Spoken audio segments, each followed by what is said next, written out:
started with an eleventy blog using Glitch to get you off the ground and running really fast. So I've gone to glitch.com and I've created an account and logged in here looking at my dashboard.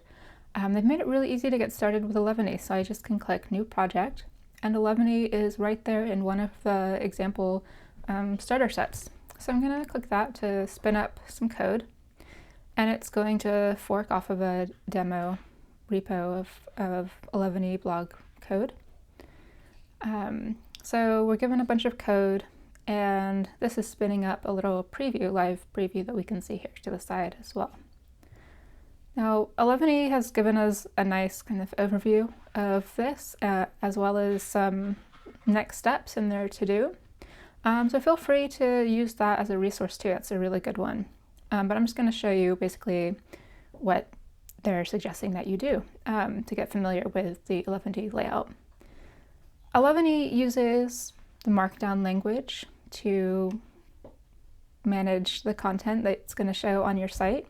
And it's using a templating language, in this case nunchucks, to turn that Markdown content into the HTML that actually gets rendered in your browser.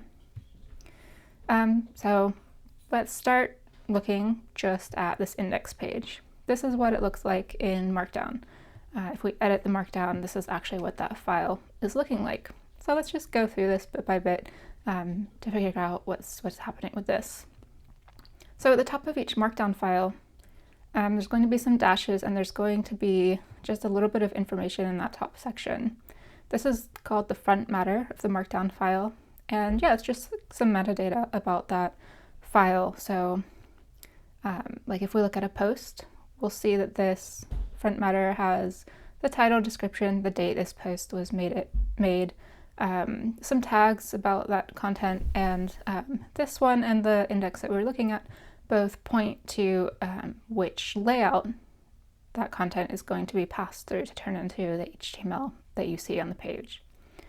And then this is what Markdown looks like. It's just like you're writing text, but it's using special symbols to help you turn the text into special styles, right? So this hello 11 bit, this is the header, and that's indicated with this hash. We can add more hashes to make it kind of go down the hierarchy of headers, but we want that to be like our main header, so we're going to keep that like that. And you can see this preview is updating as we make changes, which is really awesome. So we can rename our blog and make changes and see it instantly. So this is going to be my landing page.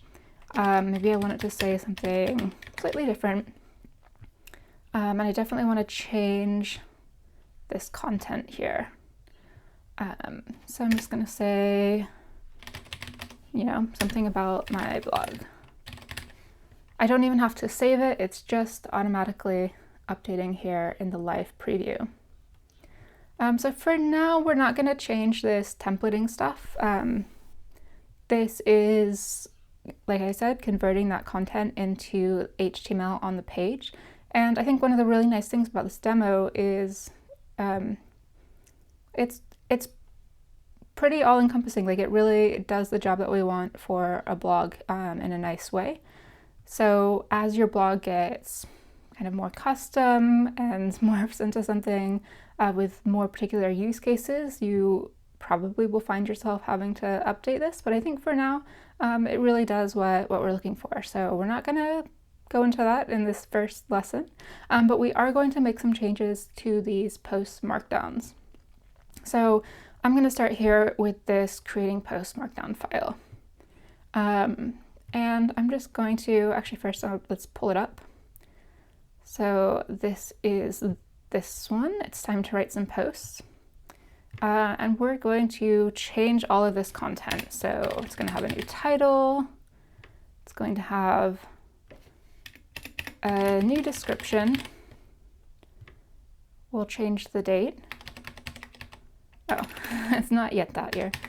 All right, but we're gonna keep the tag because it's a post, and we're gonna keep the layout too, because we are happy with the general HTML that we're seeing here in the browser. We just want to change the content, right? I will say, so these example Markdown files are really nice because they show you lots of different things that you can do with Markdown. I'm not going to go through it point by point. There's a lot of great resources online. Just Google, Markdown if you want to figure out how to do a particular thing. Otherwise, we can just change the content. And if we go back to that post, because it pushes back to the home page, so we go back to this new post and we can see all of that has now been changed.